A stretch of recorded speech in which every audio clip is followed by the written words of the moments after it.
Pani Lenová, za to, ako ničíte Európu, ste mali už dávno sedieť pred súdom a nie tu v Európskom parlamente volať po 2-biliónovom rozpočte a predstavovať ďalšie, ešte ničivejšie Green Dealové opatrenia. Európa horí a vy tu blúznite o nejakých úplne nereálnych víziách.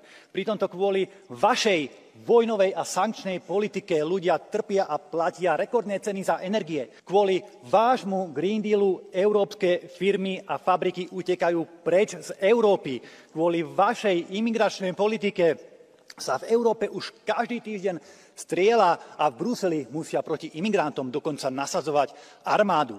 Zničili ste Európu a sme len takýto malý kúsoček od totálneho kolapsu a napriek tomu si nechcete priznať chybu a jediné, s čím sem prídete, je, že žiadate ešte tvrdšie presadzovanie tých politík, ktoré Európu zničili a doteraz nefungovali.